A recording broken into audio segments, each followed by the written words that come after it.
Hey guys, welcome to my channel. My name is Lauren, and today we're going to do the February bullet journal spread, and I'm very excited about this. I wanted to go with something super simple, minimal, but also floral because that's my thing. I think it's super fun.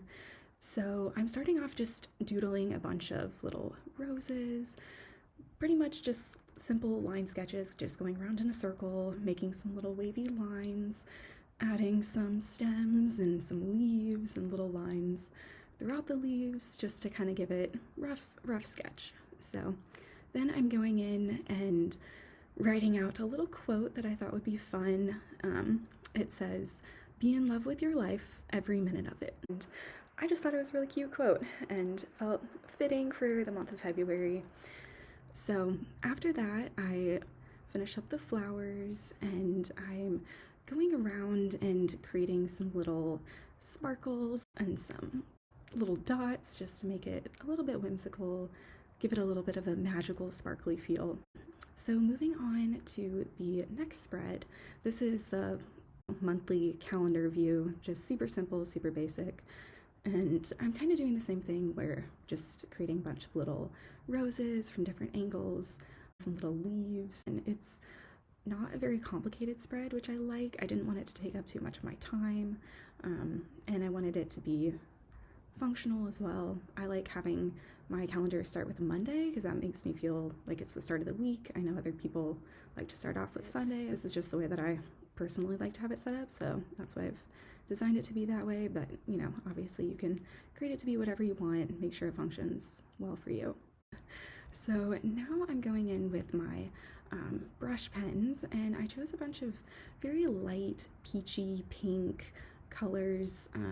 I didn't want it to be overly colorful. I kept it a pretty minimal color palette, and then I went in with a light gray for the leaves and stems instead of a green. So I just like the way that it turned out.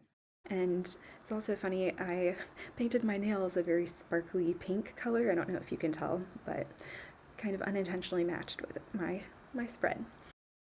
And moving on to the weekly spread, I abbreviated February, still working on my calligraphy, but I added the little monthly calendar there and replicated the rose doodles and leaves and stuff to kind of tie it in with the other two pages, added in those little sparkles and dots. And then moving on, I decided to create these little boxes for each day of the week and then just write out what day it is and the date in just a very simple font. I didn't go crazy with this, just very simple.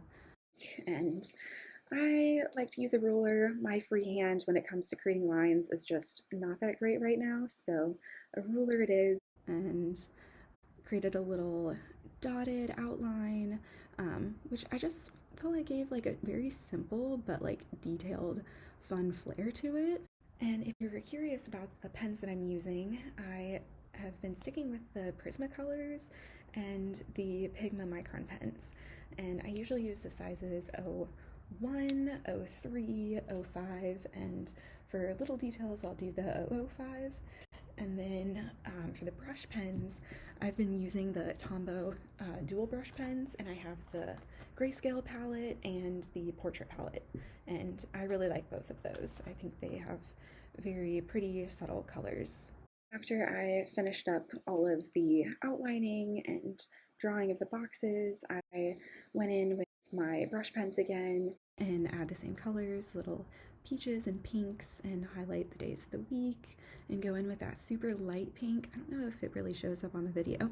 It's super light, but I just, again, feel like it adds such a nice touch to the final piece. And here's the final flip through. Thank you so much, and hope you enjoy the rest of your day.